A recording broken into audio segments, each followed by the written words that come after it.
사도행전 2장 37절부터 제가 봉독해 드리겠습니다. 하나님의 말씀입니다. 경청해 주시기 바랍니다.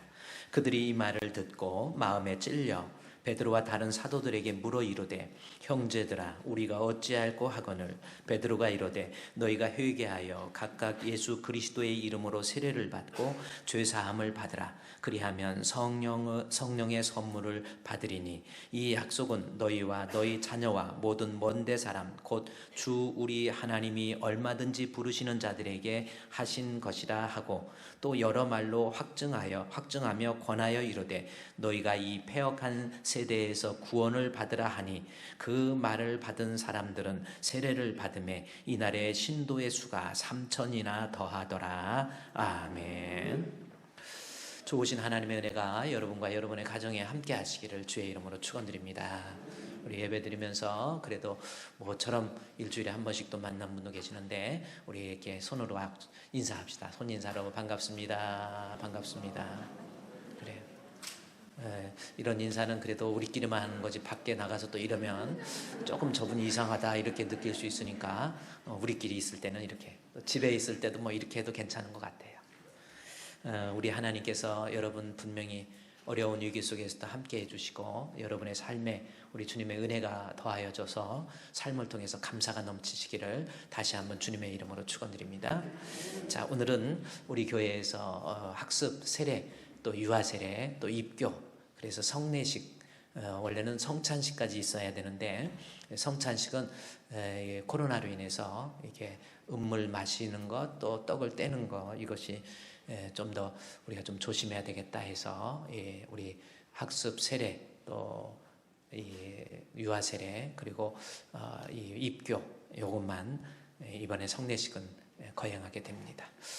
특별히 오늘은 그래서 이 세례라고 하는 것이 무언가라는 것, 오늘 세례를 받는 분도 있지만 지금 이미 세례를 받으신 분들, 하나님 앞에 내가 진짜 세례받은 성도인지, 겉모습만 세례받은 건지, 아니면 성령을 통한 이 성령 세례라고 할 수 있죠.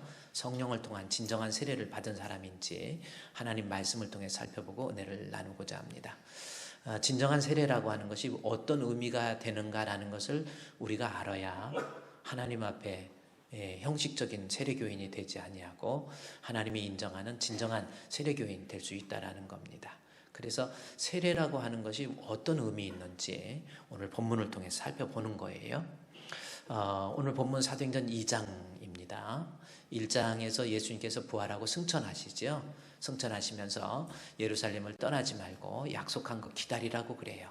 그래서 제자들이 마가의 다락방에서 모여서 하나님 앞에 기도하고 주의 약속을 기다립니다. 그랬더니 성령께서 임하는 그러한 모습이 나와요. 그것이 사도행전 2장입니다. 그래서 1장을 지나서 2장에 오늘 본문으로 선택한 2장에 보면은 2장 1절에 보면은 그들이 한 자리에 모였는데 땅이 진동해 오순절 날이 이미 이름에 그들이 한 곳에 모였을 때 거기에 호련히 하늘로부터 급하고 강한 바람 같은 소리가 있어 그들이 앉은 온 집에 가득했다.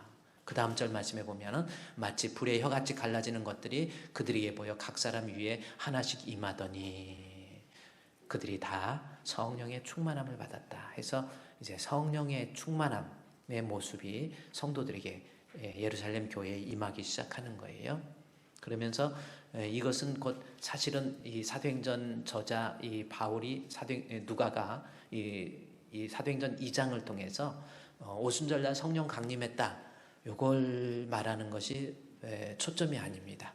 물론 그것도 중요하게 다루고 있지만 이 성경을 기록한 누가 입장에서 어디에 더 무게중심을 뒀냐면 성령 충만이 아니에요. 그것은 교회, 예수님께서 승천하시고 난 다음에 드디어 주님의 몸된 교회가 탄생한다라고 해서 교회의 어떤 출현 혹은 교회의 탄생을 알리는 부분이 바로 사도행전 2장입니다.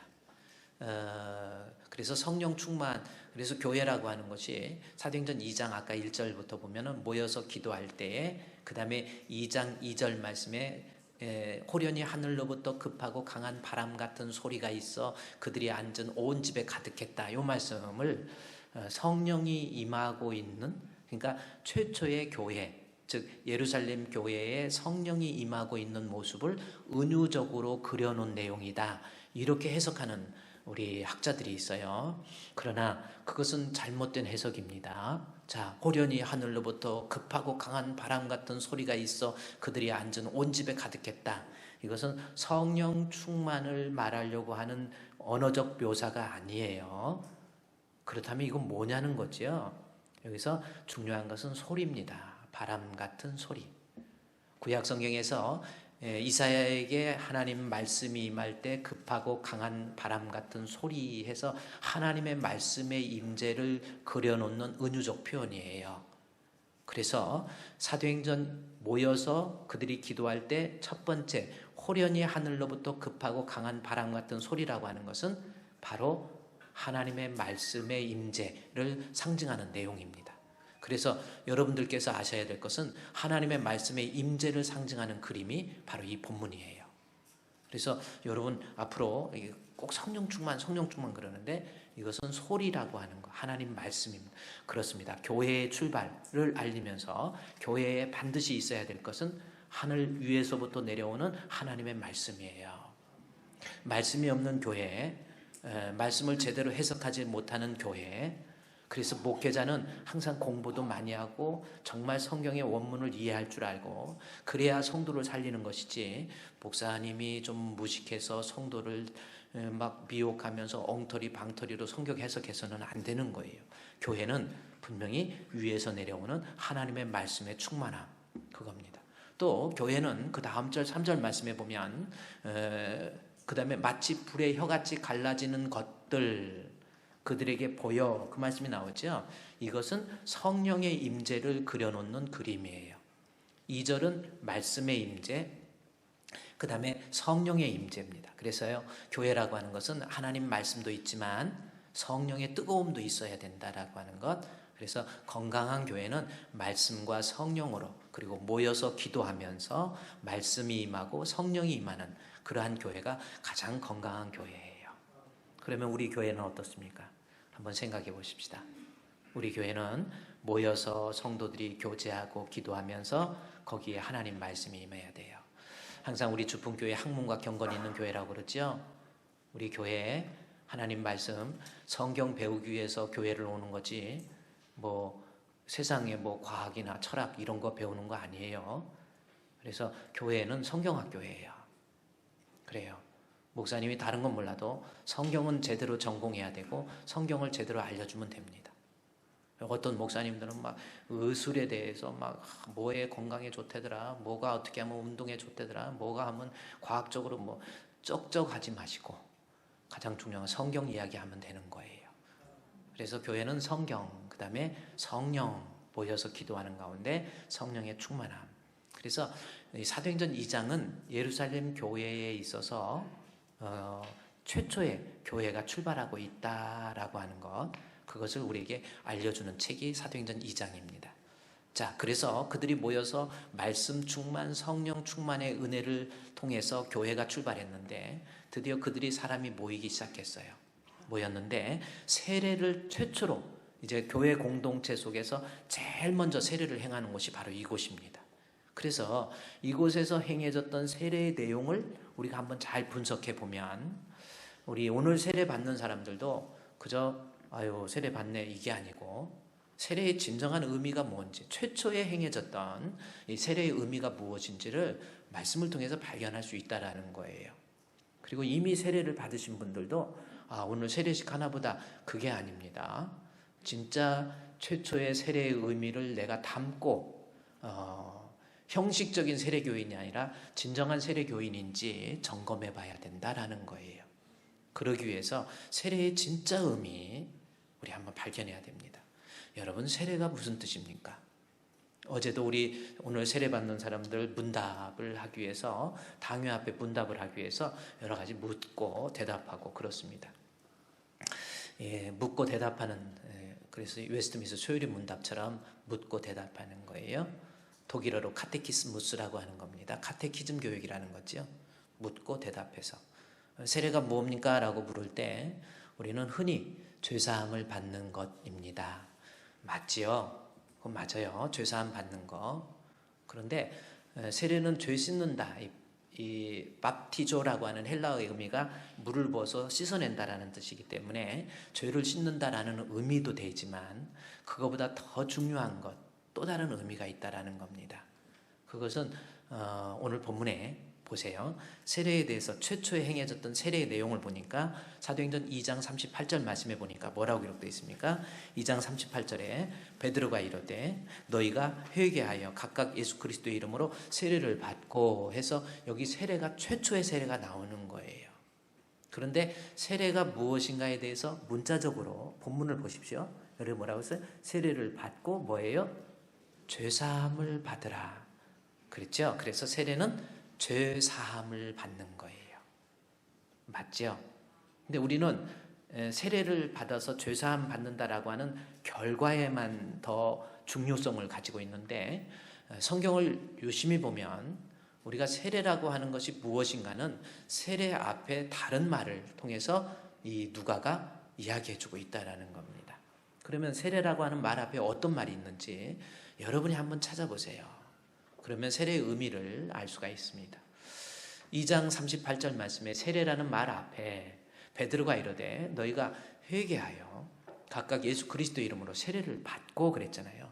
그러니까 세례라고 하는 것은 내가 회개했다라고 하는 거에 대한 표시가 되는 거예요. 그렇잖아요. 회개했다. 그러면 여러분 지금 세례를 이미 받으신 분들 정말 회개했습니까? 이게 중요하잖아요. 그래야 내가 진짜 성령 세례를 받은 세례교인이지. 그냥 교회만 어렸을 때부터 다니다 보니까 이게 습관화되어서 그냥 다니는 거예요.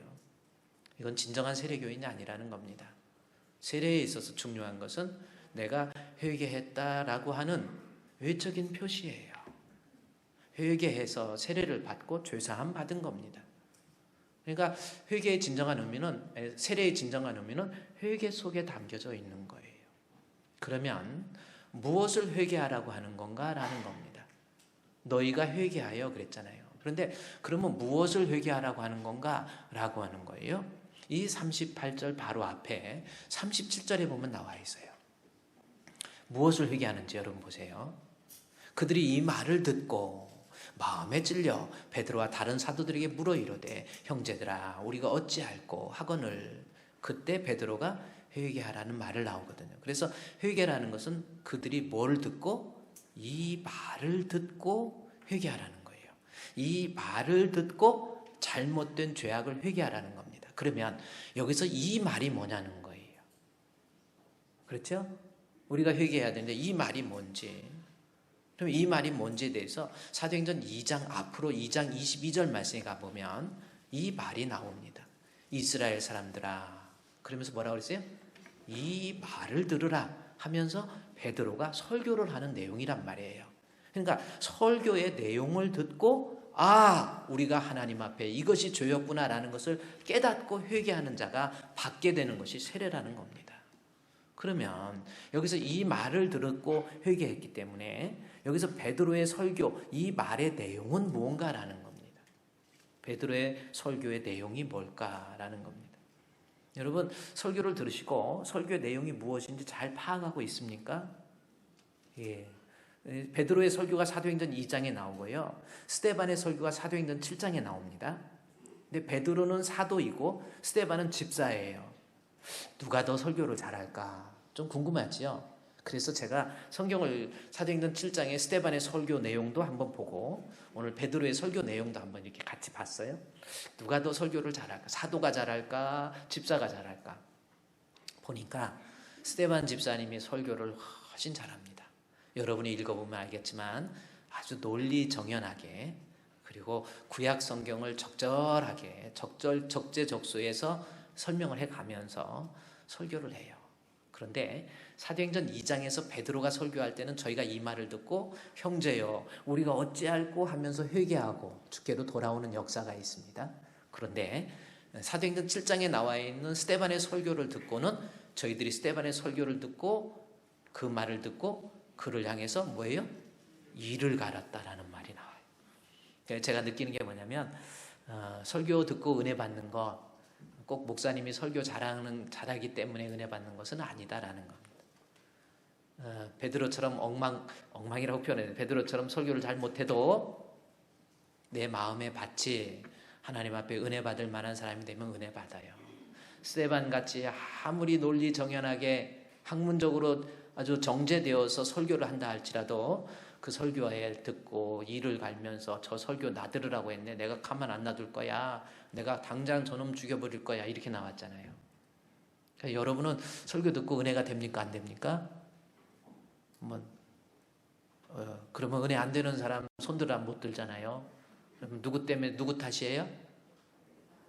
내 탓이에요. 아니 네 탓. 아니 뭐 그렇습니다.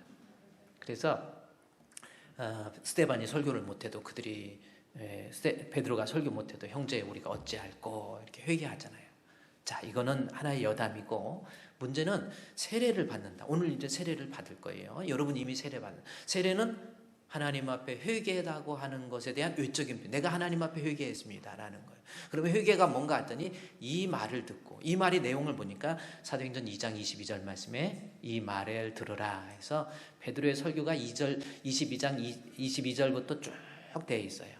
근데 그 내용을 다 지금 설명할 시간적 여유도 없고 베드로의 설교를 요약해 봤더니 딱 한 가지예요. 뭐예요? 2장 22절에서 결국 베드로의 설교의 내용은 너희가 아는 바와 같이 하나님께서 나사렛 예수를 해서 예수님에 대한 설교였어요.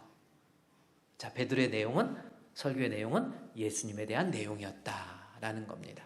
그런데 그 예수님에 대해서 설명하면서 다음 절 23절 말씀해 보니까 뭐라고 그랬어요? 그가 하나님께서 정하신 뜻과 미리 아신 대로 내준 바 되었거늘 너희가 법 없는 자들의 손을 빌려 못 박아 죽였다라는 겁니다. 베드로의 설교의 내용을 보니까 예수님에 대한 것. 그런데 어떤 내용인가 봤더니 예수님이 십자가에 못 박아 죽었다라고 하는 것. 법 없는 자, 율법 없는 자, 예수 믿지 않는 이방인, 즉 빌라도의 손을 빌려서 우리 예수님을 십자가에 못 박아 죽였다라는 겁니다. 베드로의 설교를 보니까 예수님, 그리고 예수님이 십자가에 못 박아 죽으셨다라는 겁니다. 그런데 이 십자가에 못 박아 죽으신 이 예수님을 사도행전 2장에 가서 2장 32절 말씀해 보니까 예수님이 십자가에 못 박아 죽으신 예수를 하나님께서 살리셨다라는 겁니다. 예수 그리스도의 죽으심과 부활이 베드로의 설교의 핵심적인 내용이었다라는 거예요. 자, 이제 이 말이 어떤 내용이에요? 베드로의 설교를 봤더니 예수님에 대한 것, 그리고 그 예수님이 십자가에 못 박혀 죽으셨고 죽으신 지 사흘 만에 부활하셨다라는 겁니다. 그런데 결론은 바로 36절 내에 있는 말씀이 결론이에요. 그런즉 베드로의 설교의 결론입니다. 그런즉 이스라엘 온 집은 확실히 알지니 너희가 십자가에 못 박은 이 예수를, 자, 십자가에 못 박은 이 예수를 하나님께서 뭘로써?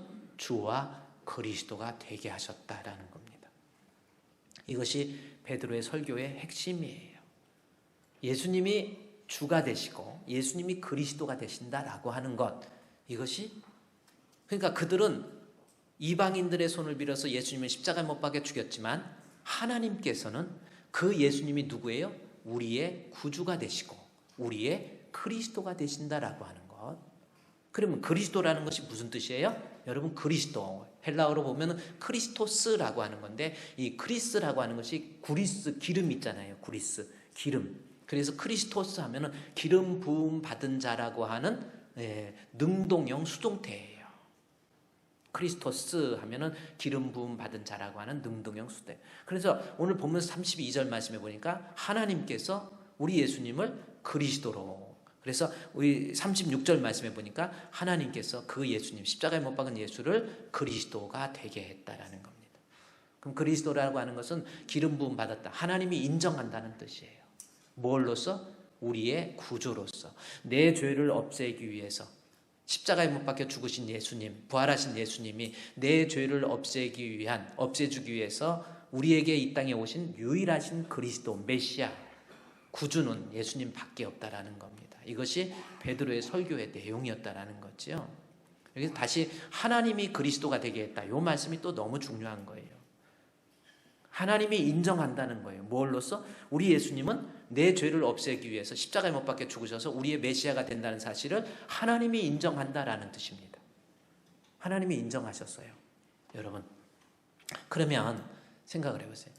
제가 이 불교, 뭐 다른 종교도 마찬가지예요. 제가 불교를 폄하하기 위해서 그런 것이 아니라, 석가모니나 이런 분들도 왕자의 아들로 태어나가지고 얼마나 선량하시고 불쌍한 사람 보면 자비도 베푸시려고 그러고 참 좋으신 분이에요. 그러나 그분은 하나님이 인정하는 인간을 지옥에서 천국으로, 사망에서 영생으로 옮겨줄 수 있는 그리스도가 아니에요. 하나님이 인정하는 분이 아닙니다. 사람이 만들어낸 거지. 그래서 요즘 불교에서 보면 참 기독교를 너무 많이 따라하는 것 같아.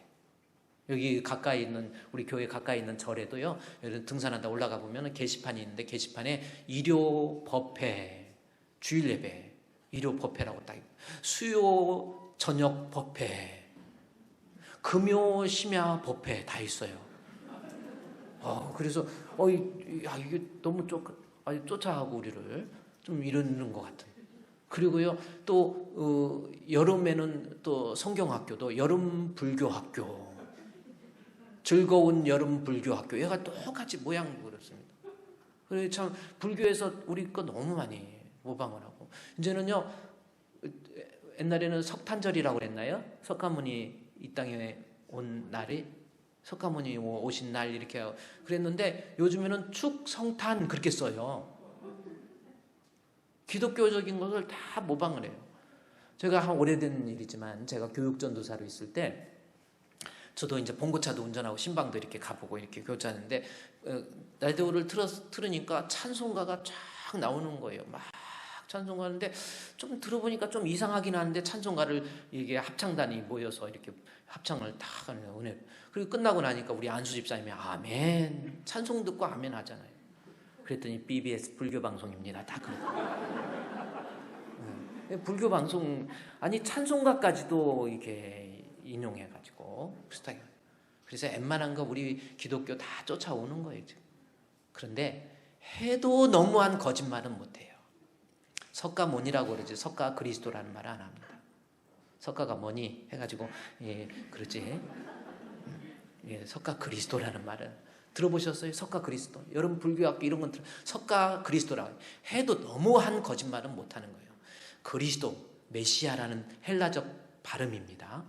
우리를 죄에서 구원해 주실 분으로서 하나님이 인정한다라는 뜻이 그리스도인데, 우리 예수님만이 내 죄를 없애기 위해서 십자가에 못 박혀 죽으셔서 그분은 우리의 주가 되고 그리스도가 되게 된 거예요. 이것을 믿는 것이 믿음이에요.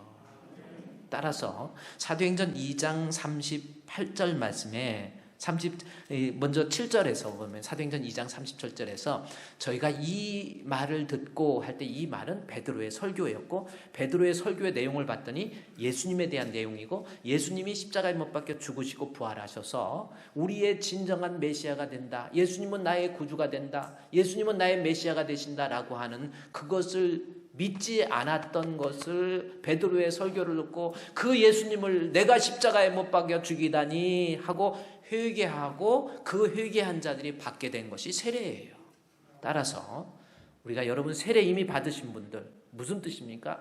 내가 세례를 받았다라는 것은 내 마음속에서 진정으로 우리 예수님을 나의 구주로, 나의 그리스도로, 나의 메시아로, 예수 믿으면 사망에서 영생으로, 지옥에서 천국으로 간다라고 하는 확고한 믿음이 있다라고 하는 거에 대한 외적인 표시로서 우리가 세례를 받는 거예요. 그러면 여러분, 정말 외적인 세례 말고 참 세례, 성령 세례 받았습니까?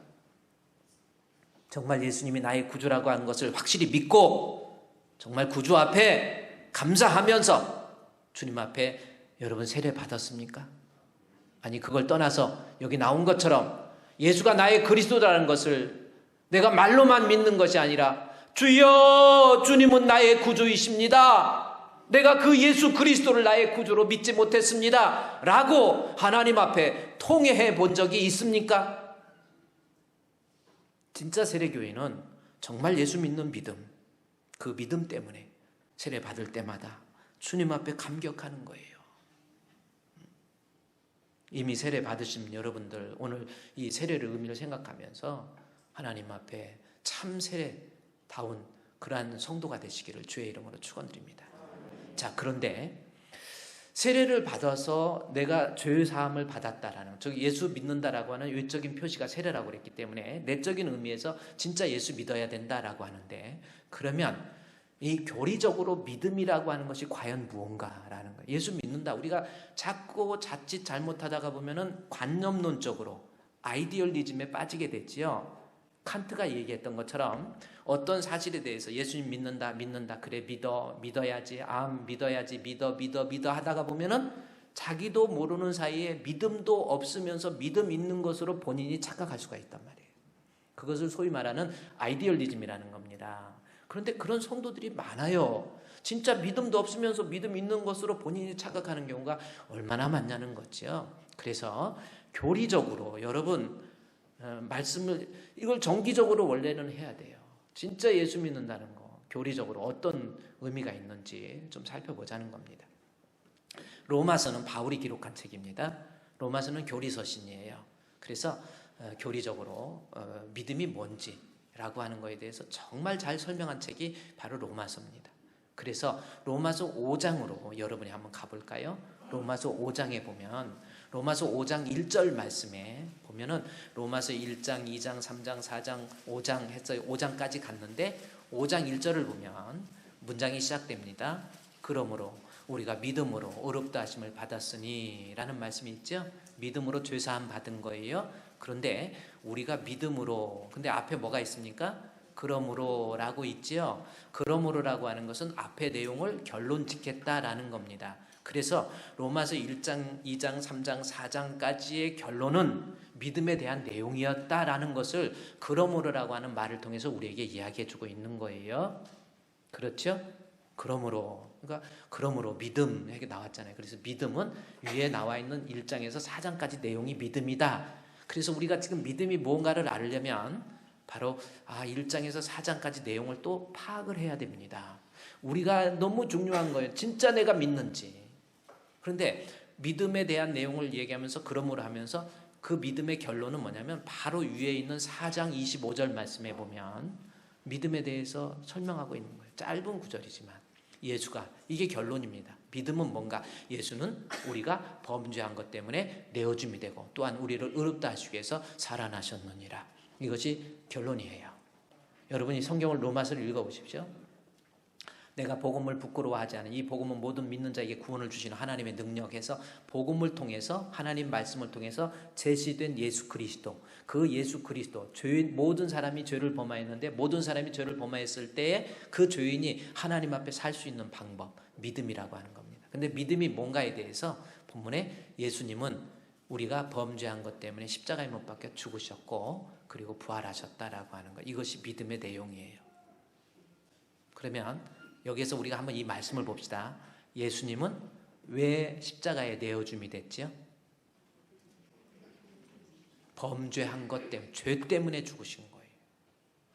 자, 그럼 여러분 진짜 예수님 왜 십자가에 그 모진 고난, 그 험한 십자가 내가지고 갈보리 산에서 우리 예수님이 왜 십자가에 못 박혀 죽으셨어요? 죄의 문제 해결하기 위해서 돌아가신 거예요. 그렇죠? 죄 때문에 돌아가신 거예요. 로마에 항거하기 위해서, 사회적으로 봉기를 일으키기 위해서, 그때 당시에 젊은 청년, 혈기가 방자했던 이 청년이 뭔가가 사회의 변혁을 일으키기 위해서, 그래서 죽은 죽음이 아니에요. 죄의 문제를 해결하기 위해서 예수님은 죽으신 거예요. 그런데 누구 죄입니까? 예수는 우리가 범죄한 것, 내 죄 때문에 그러는 거예요. 그게 믿는 것이 믿음이라니까요. 예수님 왜 죽으셨어요? 나 때문에. 나의 뭐 때문에? 죄 때문에. 여러분 그 사실을 지금 믿고 있습니까? 빨리 죽기 전에, 돌아가시기 전에 이 믿음 점검해야 돼요. 세례 받을 때마다, 내가 아침에 밥 먹을 때, 저녁에 잘 때 하나님 앞에 내 믿음 점검해야 돼요. 정말 예수님 내가 믿는데 예수님은 내 죄 없이 하시기 위해서 십자가에 못 박혀 죽으시고 죽으신 지 3일 만에 부활하셔서 나의 진정한 메시아가 되셨다라고 하는 것. 이것을 믿는 것이 믿음이라니까요.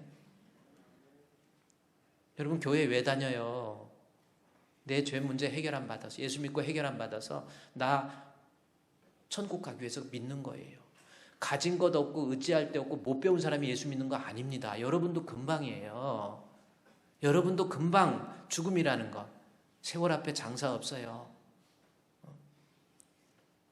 우리 아버님도 어제도 제가 교회 일 때문에 이렇게 왔다가 오전에 왔다가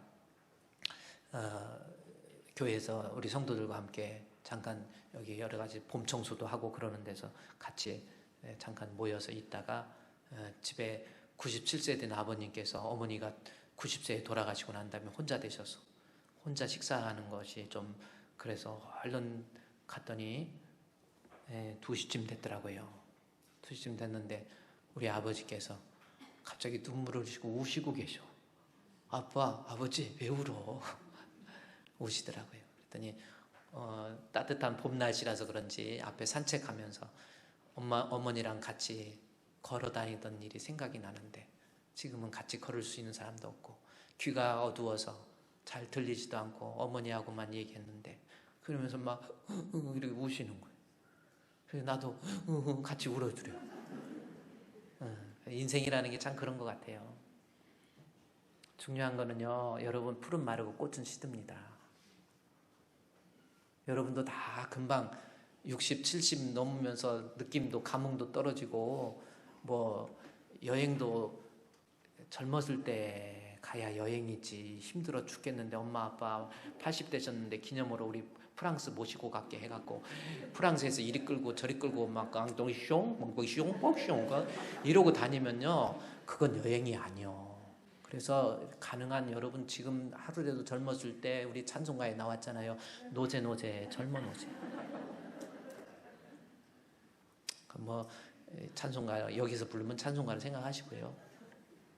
네, 아버님 그래요. 그래도 어떻게 보면 나이가 들면 소망도 없고 그러지만 아버지도 지금도 그런 거예요. 내가 지금 빨리 하나님 앞에 가고 싶다라는 거죠. 이 육신의 장막을 벗고 빨리 천국에 가는 거. 믿음 없이는 불가능한 것이 천국과 천국이에요. 여러분 진짜 예수님 믿습니까? 아멘. 그런데 로마서 4장 25절의 그 믿음에 대해서 그래서 여러분이 이 4장 25절은 외워야 돼요. 예수님은 우리가 죄진 것, 범죄한 것 때문에 내어줌이 됐고 또한 우리를 의롭다 하시기 위해서 살아나셨느니라. 여러분 암송하세요. 예수님은 누구예요? 예수님이 누굽니까? 물어보면 예수는 내 친구, 내 진정 사모하는 친구가 되시는 해서 예수님은 내 친구. 예수님은 여러 가지 그거 아니에요. 예수님은 친구도 친구지만 예수님은 내 범죄한 것 때문에 십자가에 못 박혀 죽으셨어요. 그런데 여기에서 범죄한 거, 우리 범죄한 거라고 얘기했던데 본문에서 죄를 위해서 돌아가셨지만 우리라는 말을 계속 강조하고 있어요. 본문에서도 예수는 누구 죄 때문에요? 예수님 당신이 아니고 우리 죄 때문에 또 우리를 의롭다 하시기 위해서. 그래서 바울은 로마서에서 또 가보면요 계속 강조하는 말 로마서 5장 1절 보세요. 로마서 5장 1절에서도 계속 강조하죠. 4장 25절에서도 우리 5장 1절에서도 우리가 믿음으로 의롭다 하신 말씀이 우리 주 예수 그리스도로 말미암아 하나님과 화평 누리자. 또 2절에 또한 그로 말미암아 우리가 믿음으로 나와 있죠. 3절에서도 다만 이뿐 아니라 우리가 환난 중에 나와 있죠. 그 다음에 5절에서도 우리를 부끄럽게 하지 아니한 거 우리로 말미암아 하나님의 사랑이 우리 마음에 부음받았고 그 다음에 6절에서도 우리가 아직 연약할 때에 계속 강조하는 거예요. 그 다음에 여기 8절에서도 우리를 위하여 죽으심으로 우리에 대한 자기 사랑을 확증하셨느니라. 9절에서도 이제 우리가 또 나오죠. 10절에서도 우리가 원수 되었을 때 11절에서도 우리가 우리로 화목하게. 다시 말해서 예수님이 십자가에 못 박혀 죽으신 것은 바로 나 때문에 내 죄 때문에 우리 때문에 십자가에 못 박혀 죽으셨다라는 겁니다.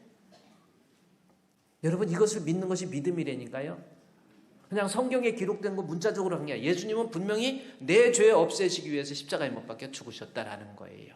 그러면 거기까지는 예수님이 나를 위해서 십자가에 못 박혀 죽으신 것을 믿는 것이 믿음이구나 그랬는데 그러면 나는 누구인가라고 하는 것, 이걸 알아야 됩니다.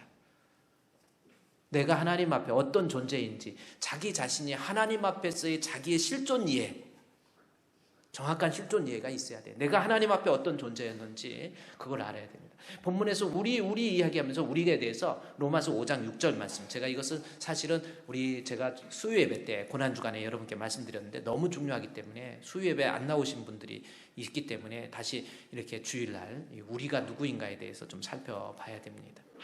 참고로 수요일날 예배도 좀 참석하셔서 말씀을 배울 수 있는 우리 성도 되기를 바랍니다. 20초 광고였습니다. 그럼 우리는 어떤가 했더니 로마서에서 바울이 우리가 어떤 실존인가에 대해서 여러분 자기 실존 이해가 돼야 되는데 우리가 아직 연약할 때 해서 연약이라는 말을 표현을 합니다. 그것이 로마서 5장 6절이에요. 그 다음에 로마서 5장 8절 말씀해 보니까 우리가 아직 죄인 되었을 때 해서 죄인이라고 표현합니다. 로마서 5장 10절 말씀에 우리가 아직 원수 되었을 때, 10절에서는 원수 되었을 때 해서 우리가 누구인가에 대해서 자기 실존을 얘기해. 여러분이 정확히 이해해. 나는 누구였는가 하나님 앞에. 우리가 아직 연약할 때, 우리가 아직 죄인 되었을 때, 우리가 하나님과 원수 되었을 때, 이겁니다. 제가 이 숙제로 좀 내드리면 여러분이 이 원어 단어를 3가지는 외워야 돼요. 내가 어떤 실존인지 항상 하나님 앞에 이 3가지만 자기가 이해하고 있으면 하나님 앞에 결코 교만 부리지 않습니다. 첫 번째, 로마서 5장 6절 말씀에서 우리가 아직 연약할 때, 연약이라는 단어입니다. 헬라어로 아스테논이라는 단어입니다. 따라합시다. 아스테논. 이것은 연약할 때라는 겁니다. 또 하나, 우리가 아직 죄인 되었을 때 했을 때는 8절에 하마르툴론이라고 하는 단어. 하마르툴론, 죄인 하마르툴론이라는 겁니다. 또 하나는 우리가 아직 10절 말씀에 원수 되었을 때, 원수라고 할 때 에크드로이라고 하는 단어입니다. 자, 이제 지우고 한번 3가지 외울 수 있겠어요? 우리가 아직 연약할 때 아스테논, 우리가 아직 죄인 되었을 때 하마르톨론, 우리가 아직 원수 되었을 때 에크드로이. 집에 가서 인터넷으로 한번 검색하고 외우세요. 연약할 때 아스테논, 하마르톨론, 그다음에 에크드로이라고 하는 거. 그러면 우리가 이런 존재였는데 예수님이 십자가에 못 박혀 죽으셨다는 거잖아요. 그러면 연약할 때 이 연약은 무슨 뜻인가라는 겁니다. 로마서 5장 6절에 나와 있는 우리가 아직 연약할 때 아스테논이라고 하는데 연약은 어떤 뜻인가라는 겁니다. 헬라어로 보면 연약하다라고 하는 것에 대해서 주석 성경에 보면은요. 제가 여러분 이 호쿠마 주석을 여러분에게 직접 보여드리면요. 거기 사진의 그 내용 그 주석에 보면은 아무런 소망이 없는 상태 이겁니다. 제가 그래서 일부러 제 말이 아니라 제가 때로는 설교할 때 주석도 좀 참고하잖아요. 거기에 보면은 아스테논이라고 하는 것은 도움을 받을 수 없다 혹은 소망이 없다라고 하는 의미를 갖는다 해서 제가 여러분에게 주석 성경을 보여드리는 거예요. 그러니까 나는 어떤 존재예요? 소망이 없어요. 이것은 무슨 뜻입니까? 내 죄 문제를 해결하는데 아무런 도움을 받을 수 있는 방법이 없다라는, 내 힘으로 이 죄 문제를 어떻게든지 해결할 방법이 없다라는 것, 이것이 아스테논이라고 하는 겁니다. 예를 들어서 옷에 때가 묻으면 어떻게 하죠? 빨아내잖아요. 뭘로 빨아요? 지금 전에는 뭘로 빨았어요? 잿물이라는 게, 여러분 지금 비누 나오기 전에, 다이알 비누 나오기 전에 잿물이라는 게 있었어요. 그리고 나서 조금 있다 다이알 비누가 나온 거지. 자, 이 비누가 잿물이라는 것은, 잿물은 손이 직접 닿으면 손이 막 껍질 다 벗겨지고, 그런데 때를 빼내기 위해서 잿물을 쓸 수밖에 없었죠. 잿물로 해서 어느 정도 빼내죠. 그 다음에 나온 것이 비누예요. 근데 비누도 여러 가지 비누가 있는데 여러 가지 세제 다 써도 죄의 문제는 해결할 수 없다라고 하는 표현이 에레미야 2장 22절 에레미야 선지자의 말을 통해서 우리에게 이야기해줘. 인간의 죄의 문제는 내가 에레미야 2장 22절 말씀에서 어떠한 방법으로 잿물을 쓴다 할지라도 수다한 비누를 쓴다 할지라도 오히려 죄 문제는 그대로 있다. 에레미야 2장 22절 제가 일부 예배 때 좀 띄워주라 했더니 일부 예배 때는 좀 띄워줬는데 보세요. 주 여호와의 말씀이니라. 내가 잿물로 죄를 씻어낸다고 해서 잿물로 은유적으로 표현한 거예요. 잿물을 동원해가지고 씻어낸다고 없어지는 것도 아니고 한두 가지 비누가 아니고 내가 많은 비누를 쓴다 할지라도 죄악의 문제는 그대로 있는 거예요. 죄는 안 없어져요. 뭐 원자폭탄을 터뜨려서 죄를 없앨 수 있는 방법이 아니라는 거예요. 그래서 인간이 어떤 방법으로도 죄 문제를 해결할 수 있는 방법이 없어요. 내 힘으로 해결할 수 없는 방법. 내가 그런 상태였다라는. 예수님 아니면, 우리 주님의 십자가의 죽으심이 아니면 내 죄 문제를 해결할 방법이 없을 때에 우리 예수님이 나를 위해서 십자가에 못 박혀 죽으셨다라는 거예요. 예수 믿는 방법밖에 없다라는 겁니다.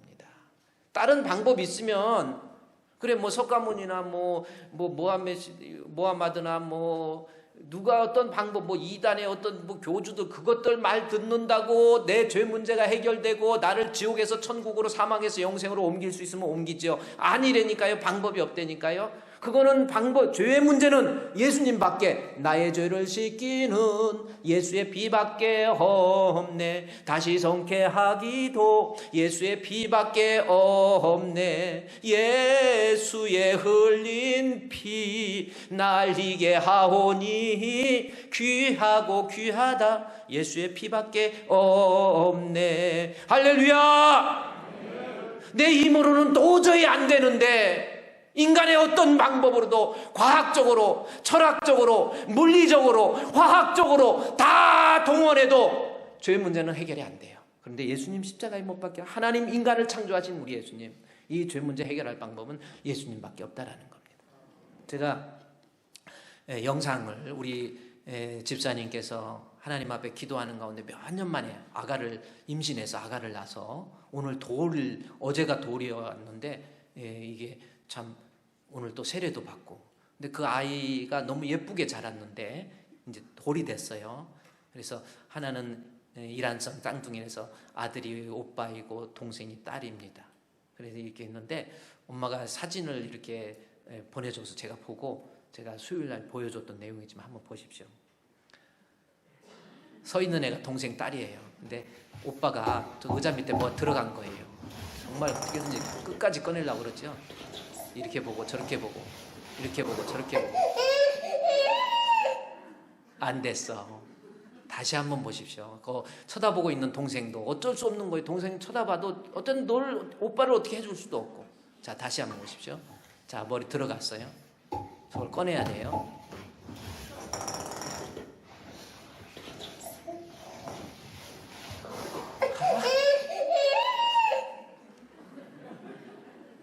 우리가 이 모습이라는 거예요. 여러분, 죄 문제 해결하려고 별 방법해도 동생도 도울 수도 없고 누구도 도울 수 없는 거예요. 내 죄 문제를 해결할 방법이 없을 때 우리 하나님께서 나를 구원하시기 위해서 하늘 보자 영광 버리고 내가 어떤 존재예요? 또 그뿐만이 아니고요. 어떤 존재였는지 뒤에 가보십시오. 우리 로마서 5장 10절 말씀에 보면은 8절 말씀에서 보면은 우리가 아직 아까 어떤 때? 죄인들. 죄인은 뭡니까? 원죄와 자범죄입니다. 이거 원죄와 자범죄는 뭐예요? 인간은 아무리 내가 죄인 아니라고 해도 죄인이란, 태어날 때부터 죄인입니다. 인정하십니까? 애기들이 뭔 죄 있어? 아니에요. 표현을 못할 뿐이지. 애기가 조금만 크면 막 뺏으려고 그러고 때리려고 그러고 뭐 자기 중심적이고 죄성이 나타나는 거예요. 인간은 다 죄인이에요. 원죄와 자범죄의 아담과 하와의 유전적 죄의 괴뢰에서 벗어날 수 없는 것이 인간의 실존이에요. 저도 죄인이고 여러분도 죄인이란 말이에요. 우리가 아직 죄인 되었을 때 내가 무슨 죄 졌어? 내가 뭐 언제 살인죄 졌나? 간음죄? 아니라니까요. 하나님 앞에 모든 사람이 죄를 범하였음에 하나님의 영광에 이르지 못해요. 모든 사람이 죄를 졌다는 거예요. 그래서 이것을 칼빈의 The Five Points of Calvinism이라고 칼빈의 5대 교리를 통해서 어떤 얘기를 하냐면요. Total Depravity라고 영어로 Total Depravity라고 그러죠. 그렇게 얘기합니다. 이건 전적인 타락했어요. 인간은. 한번 여러분 우리는 토탈 그러잖아요. 토탈 전체 depravity 타락. 영어 외국 사람은 total depravity라고 그랬잖아요. 전적인 타락이에요. 여러분 인정하십니까? 세상에 태어나서 아기 때는 착하게 태어났는데 살아가면서 점점 악해지는 게 아니라니까요. 인간은 다 죄인이에요. 따라서 모든 사람이 죄를 범하였으면 하나님의 영광에 이르지 못하는데 우리 예수님이 십자가에 죽으심, 나 같은 해결할 수 없는 이 죄인을 위해서 우리 예수님이 이 땅에 오신 거예요. 로마서 5장 10절 말씀해 보면 모두가 다 원수 되었을 때, 원수는 뭡니까? 원수 되었을 때, 이 원수는 뭐예요? 하나님 에크드로이라고 하는 거, 하나님과 적대감이에요. 하나님 안 믿으려고 그러고 죄를 짓는 것을 더 즐거워하고 막 신앙생활도 제대로 안 하려고 그러고 뭔가 그래요. 예배생활도 제대로 안 하려고 그러고 이거저거 핑계대고 막 원수 되었을 때, 하나님 어떤 내 마음속에 마귀가 좋아하는 생각, 나쁜 생각, 더러운 생각, 추악한 생각, 이게 하나님과의 원수된 모습에서 나타나는 죄악된 모습이에요. 아니 웬만큼 이뻐야 너를 위해서 죽지, 맨날 죄의 모습, 그냥 아직도 자기의 분노와 혈기, 억울함, 이거 막, 저도 목회하면서요 진짜 억울할 때도 진짜 많아요. 정말 막 억울할 때가 있는 거예요. 당장 가서 막 뭐라고 하고 싶을 때도 있고 막 속이 타고 그럴 때. 뭐 우리 성도들이 좀 제가 그래서 저는 우리 교회 부목사님들은요 평균 10년, 정모세 목사님도 12년 있었지, 그다음에 그전에 구자봉 목사님 10년 있었지, 박남형 목사님 8년 있었지, 웬만하면 다 7년 8년. 다른 교회 부목사들 2년 3년입니다 원래 1년에 한 번씩 시무를 받게 돼 있어요. 우리 민용기 목사님 정말 제가 아끼고 사랑하고 그랬는데 한 4년째 되는데 그냥 또 사임을 하셨어요.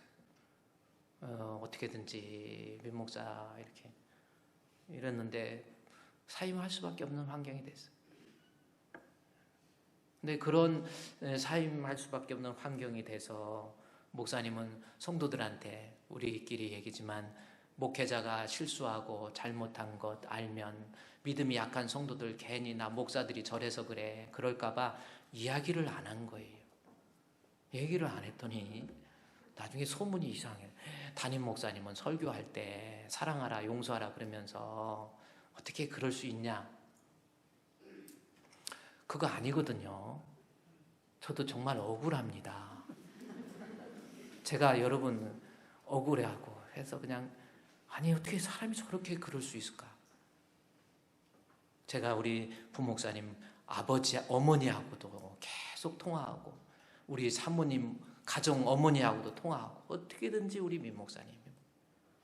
근데 이제 자꾸 이런 아주 치명적인 문제가 있어서 도저히 같이 있을래야 있을 수 없는 환경이 돼서 어쩔 수 없이 이게 또 사임하게 돼. 근데 막 돌아오는 말은 엉뚱한 말. 아유 내가 교회를 나가려고 그랬는데 담임 목사님이 사랑이 없고 아유 말하는 설교하고 행동하고 틀려. 눈빛을 봐도 좀 틀리더라고 또 이랬다고 그래서 막 눈을 뽑고 싶은 마음도 있고 막 억울해가지고 혓바닥 내 해갖고 막 가위로 자르고 싶은 생각도 있지만 여러분 인간은요 하나님 앞에 내가 목사라고 그래서 늘 주님의 마음을 좀 본받고자 저도 노력하고 하나님 저도 목사로서 시험 들면 이런 방향으로 나타나 버릴 수가 있을 것 같아서 제가 이번에 부목사님 사건을 통해서 나도 조심해야지 우리 성도들 까마득하게 속아가지고 뭐 하는데 뭐 도와주고 그거 잘하는 거 아니에요. 제가 이렇게 말씀드리는 것도 앞으로 이런저런 일에 피해를 보지 말고 그러라는 거예요. 그럼에도 불구하고 성도들이 믿음의 상처를 받을까 봐 저는 속으로 소갈이 했던 거예요. 근데도 부득이하게 제가 이렇게 살다가 보면 억울한 일도 있고 괴로운 일도 있고 힘든 일도 있지만 온갖 죄악투성인 나 같은 죄인을 위해서 우리 주님 원수 되었을 때 우리 주님이 십자가에 못 박혀 죽으신 거예요. 그걸 믿는 것이 믿음이라니까요. 예수님은 우리 범죄한 것 때문에 내어줌이 되었습니다. 근데 우리는 어떤 존재예요? 아스테논. 내 힘으로는 이거 해결할 수 없어. 나는 이제는 소망이 없어요. 그 다음에 내가 아직 원죄와 자범죄 죄악투성이에요.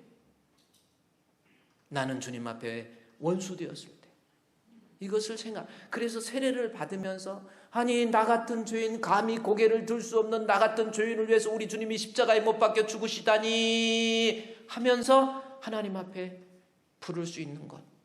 오늘 본문에 보십시오. 로마서 5장 8절 말씀해 보니까 우리가 아직 죄인 되었을 때 그리스도께서 우리를 위해서 죽으심으로 하나님에 대한 우리에 대한 자기의 뭐예요? 사랑. 그래서 세례를 받으면서 나를 나 같은 죄인을 우리 주님이 이토록 사랑하시다니 하나님 앞에 무릎을 꿇고 주님 앞에 세례를 받으면서 하나님 크신 사랑은 측량다 못하며 영원히 변치 않는 사랑 성도여 찬양하세. 그런 찬송이 나. 그게 믿음이고 그거 없음을 놓고 회개하고 받는 것이 세례라니까요. 주님 감사합니다. 주님 고맙습니다. 세례 받으면서 늘 울어도 눈물로써 못 갚을 줄 알아. 몸 밖에 드릴 것 없어 이 몸 바칩니다. 할렐루야. 여러분 진짜 세례 받았습니까? 오늘 세례를 받을 때 내가 일적으로만 나 세례 그거 말고 이스라엘 백성들이 주의종의 설교를 통해서 내가 예수를 믿지 않다니 내가 예수님을 십자가에 못 박다니 주여 회개하고 세례 받았더니 그 다음에 성령을 선물로 주시는 거예요. 그래서 진짜 세례 받으니까 성령으로 선물 주니까 나중에 로마서 5장 11절 말씀해 보십시오. 10절에서도요 원수 되었을 때 죽으심으로 구원을 받으심으로 말미암아 11절에 우리로 하여금 화목하게 하시는 우리 주 예수 그리스도로 말미암아 하나님 앞에 늘 즐거워하는 거예요. 진짜 세례 받고 회개하고 예수 믿으면 그 마음의 즐거움, 그 마음의 행복 얼굴부터 머리부터 발끝까지 달라진다니까요. 지난번에 어떤 목사님이 아침에 교역자들 출근해가지고 예배드리고 이제 신방 갈 수 있는 가는 목사님들 이렇게 하기 위해서 먼저 아침에 예배드리고 신방 가는데 신방 가기 전에 딱 이렇게 교역자들을 보고요 예배드리고 난 다음에 아무아무개 목사님 집에 들어가세요. 아무아무개 목사님 집에 들어가세요. 그리고 누구누구만 남으세요. 그 사람만 데리고 신방을 간대요. 그래서 왜 그러신가 그랬더니 알고 봤더니 진짜 예수 믿으면 얼굴에 나타나 이러더래. 그 집에 간 친구들은 시간을 벌어서 좋긴 좋지만 뭐예요? 얼굴이 뭔가 찌그러지고 그런 얼굴로 가서 무슨 신방을 하냐는 거예요. 그래서 내보냈. 그 소리 듣고 나도 한번 해볼까 하다가 여러분 진짜 예수 믿으면 얼굴부터 머리끝부터 발끝까지 말하는 것 행동하는 것 다 달라져요. 얼굴 색깔 달라지고요. 얼굴 모습 달라지고요. 걷는 것, 머리 스타일, 화장법, 크리스찬 화장법도 있어요. 예수 믿으면 화장도 벌써 다르게 해요. 이걸 보도 십자가의 모양을 그리면서 마사지도 하고. 걷는 모습도 달라져. 예를 들어서 제가 한번 여기 오늘 해봅시다. 걷는데 목사님이 여기 강대상에 들어올 때 걷는 자리를 여기서 올라오면 좀 은혜가 안 될 것 같아서 여기 숨어서 있다가 탁 나오거든요. 예. 근데 걸을 때 예를 들어서 걷는 모습이 복음적인 걸음이 있다고 하는 거. 예를 들어서 오늘 한번 연출을 해보면 제가 여기 강대상에 올라올 때 예를 들어서 걸을 때